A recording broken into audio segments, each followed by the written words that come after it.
All right, how big a blow was that Tim Scott endorsement for her competitor? Let's go to Chris Sununu, the governor of this fine state. He's been backing Nikki Haley. She's risen in the polls. She's stumbling a little bit in the polls since, but always good to see you, Governor. It's great. Especially in the flesh. There's real momentum. It's here. It's great to have you in New Hampshire. Do you feel that live free or die spirit, Neil? Well, Is it in your blood? I feel the cold. I do feel the cold. You're giving Iowa a run for its money. That's the tingle. That is the tingle. That's a tingle. Let me ask you about the Scott endorsement, though. Yeah. It surprised some. Maybe it shouldn't have. There's always been a little bit of a tension convention between the two, but what'd you make of it? Look, at his face, as was noted, Nikki actually gave him his job as the U.S. Senator. For me, I found it disrespectful more than anything. But look at that clip. That's what Donald Trump said about Nikki Haley. Yeah, well, look, because, again, Nikki was Tim Scott's biggest supporter. There's no doubt about it.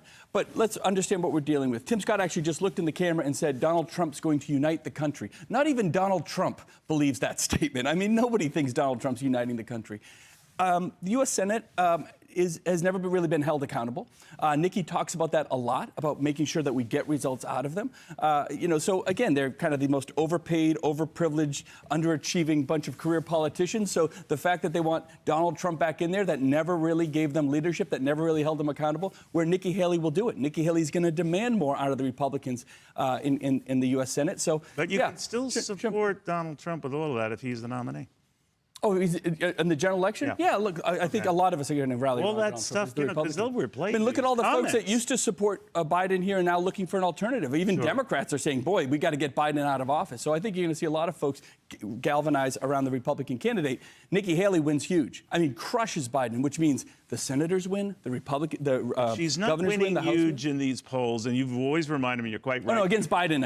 Against Biden. I understand, yeah. But she's not winning huge right now against Donald Trump in this state. Does she have to win this state? This is where she has her best chance. If Nikki Haley was winning huge against Donald Trump right now, people's jaws would drop. That was never the expectation. The only expectation is that Trump would win. When I talked to you a couple of months ago, that's what you were promising. Well, I didn't promise anything. Look, I think what we want, the expectation we want is we want to build on the success of Iowa, right? We want to make sure she comes out of Iowa. She came out strong. She is even stronger here. She didn't come out of Iowa strong. She went from 2% to 20%. And she was one third. point, she was third. 1 point behind DeSantis, who put everything he had into the state. And you're obviously everybody else out of the race. Giving up on the notion she's going to win this state. I'm sorry? You've given up on the notion. No, not at all. She could definitely win. Okay, if she doesn't win, you still say that's okay. Oh, absolutely. You can't have it both ways. No. She can win. She doesn't have to win. The goal was always to make it a one-on-one race, right? Trump, Haley.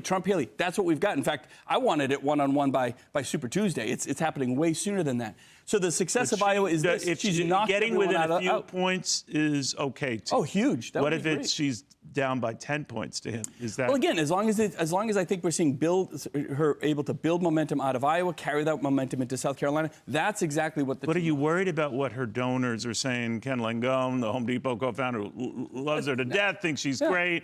But a lot of them are saying if she doesn't do well here, the checks stop. Well, that's Ken Langone, and I like him. No, that's other billionaires too. Well, but you don't just need the millions. You want the people that's supporting. She raised $24 million or whatever it was. Oh, no doubt. But that slows to a trickle if stops if she doesn't do well here. I think that's real. No, I don't. Because, again, people want to see that it's a one-on-one race. Going to her home state where she's already in second, building on momentum. And here's the thing about South Carolina. The election's not for like 3 or 4 weeks. True. She's got a lot of time, and she knows how to win there. Been very successful. Does she have to win there?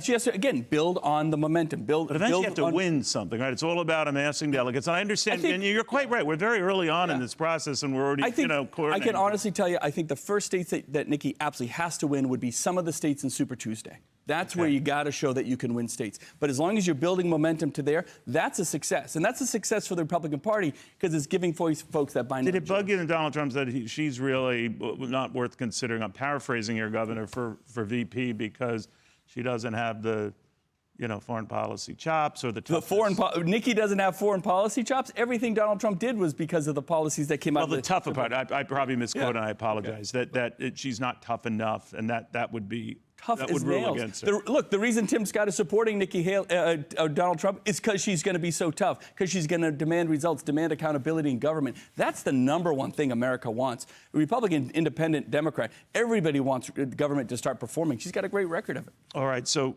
what will you be doing with her in this 72-hour crush? I think from here we're headed out. She's already out doing something in Keene. I'm going to meet her in Peterborough. We'll be in Ringe. We'll be in Nashua. We're doing a couple events here. We're all over the place. It's actually, I think we might even go to the hockey game tomorrow. So, I mean, we're kind of all over meeting candidates, meeting voters everywhere. The momentum's real. Like, if you follow her on the trail, you know, it's a sea of press, to be sure, but voters are coming out of the woodwork. The thing I love is when she does a town hall and she says, who's never heard me speak before? Almost every hand goes in the air.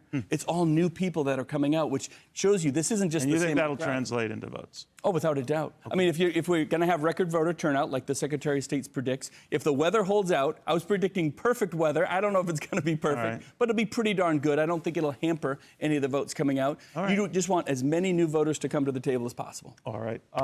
It is cold weather. It's a beautiful state, though. Yeah. You think this is cold? Come on, bro. No, it's nothing like Iowa, but you're giving it a run for its money, and it's a little better. It's going to be a balmy 13 degrees or something like that.